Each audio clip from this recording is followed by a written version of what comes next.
It's on. It's on. We're recording. We're live. So let's start out with a little story.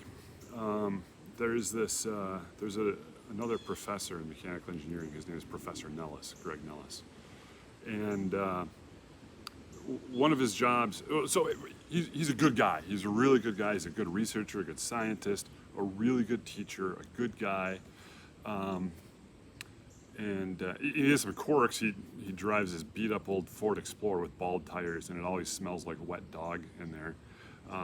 But he's a really good guy, and he's an excellent professor. And one of his jobs in the department is that he's the associate chair, right? And one of the things the associate chair does of the mechanical engineering department is kind of manage the schedule. But another thing he does, because he's a really, really good teacher, he also teaches ME 201, this class, Introduction to Mechanical Engineering. And the way it worked out, so he teaches this class and he makes the schedule. These are both important things, Professor Nellis. And he also calls me Chris. My name is Chris Dressler, but nobody calls me Chris. Everybody calls me Dress. My students call me Dress. My coworkers call me Dress. My friends call me Dress. My wife calls me Dress. A lot of people think that's weird. My mother-in-law calls me Dress. My kids sometimes call me Dress when they really need to get my attention, but he calls me Chris. So you should call me Dress, don't call me Chris. And please, I'd rather you don't call me Professor Dressler or Dr. Dressler. So if you're uncomfortable calling me Dress, you should call me something like Your Esteemed Excellency in Engineering, or Oh Great Leader of First Year Engineering Students, something like that, right? Make it ridiculous, or just call me Dress. I'm just a guy. So anyway, Professor Nellis one day comes up to me and says, "Hey Chris, so we're working on the, So he and I teach this class together, right? He teaches in the fall, I teach in the spring. He teaches in the fall, I teach in the spring. Now, and this is fine, except the thing is that every fall, he gets to be the very first professor, oftentimes because the lecture's on Tuesday morning, he gets to be the very first professor these freshmen see. They come out of high school and they're like, "Oh, I'm out of high school," and they show up in college, and then he gets to be the first one, right? And then I always get them by the time they're jaded and they're too cool for school. By the time they're second year freshmen or second semester freshmen. So Professor Nellis always gets them in the fall. He gets to be the first one, and then I teach him in the spring. Still fun. I mean, it's still a cool class, but it's just not quite. I'm not the first one, right?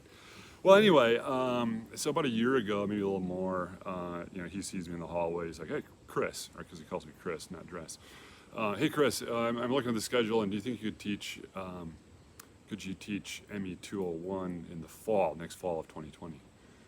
And I'm like, "Oh yeah, okay, 201 in the fall, sounds good," right? On the outside, that's what I said. Inside, I'm like, "Yeah, I'm it. I'm the one.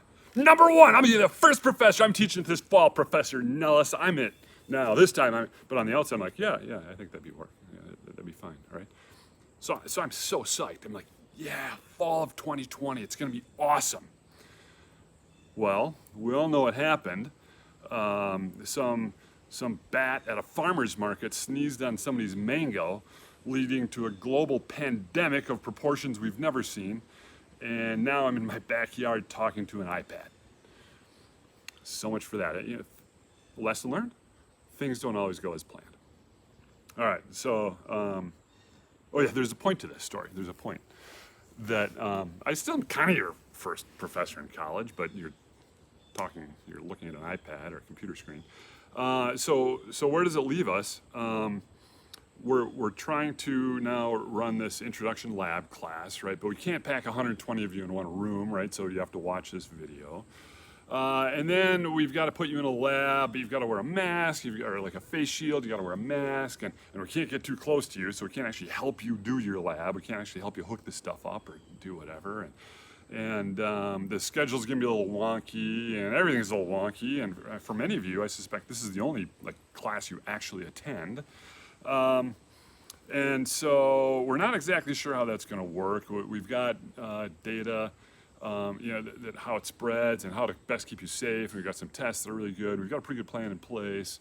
It should be all good. But on the flip side, there's at least 3 R1 universities, big research universities like ours, that have tried to do this and it bailed, right? Immediately, they're like, "Oh, this didn't work," right? So so we've got good data that says we can do it, but we've got good data that says we can't. We know most of the information we need to do it well, but not all of it. So we have to kind of plan to do this right. But we also have to plan to be ready to change in a hurry, right? And I'm thinking, this sucks. This is, what do I do? The first time I'm going to talk to these students, I'm the first person they're going to see in college, and I have no idea what I'm doing. But then I thought, this is just like engineering, right? So there's science and there's engineering, and they're different, right? A lot of them is the same, but a lot of them is different. For instance, you probably took a chemistry class. And in some chemistry class, you're like, okay, how many moles of carbon dioxide came after burning complete combustion of 1 kilogram of gasoline or something like that? And everybody in the class does it, and everybody in the class gets the same exact answer, 4 significant digits, and everybody gets the same thing. That's a science class, right, where it's all the same. Engineering is a different story, right? You don't have enough information. You've got some basic tools to use. You have to make some assumptions. You have to make some compromises. And you've got to try to do something that nobody else has been able to do before, right? That's engineering. So in that sense, teaching you guys this fall is like engineering. We have to figure it out as we go. Some things are going to work, some things aren't. But we're going to learn a lot nonetheless, right? So you have to be simultaneously really pessimistic, like we could go home anytime, and optimistic, like this is going to be awesome. So I've decided I'm planning on awesome, right? And we're gonna set you up to do some really cool stuff by the end of the semester. By the end of the semester, hopefully you feel a little bit like an engineer. So what are we going to do? How's the class going to go? Well, there's no lecture. A few of you have emailed me and said, well, when are the lectures going to be? Right here, right? I'm going to record them. Not always in my backyard. I wish I could, right? But we live in Wisconsin. That doesn't work that way. And then, so you'll watch a lecture on Monday, hopefully. And then there will be some sort of a pre-lab worksheet that you do. So I'm going to give you kind of the tools you need to do the lab for the week. And then you'll fill out this pre-lab thing, answer some questions, do a few basic calculations.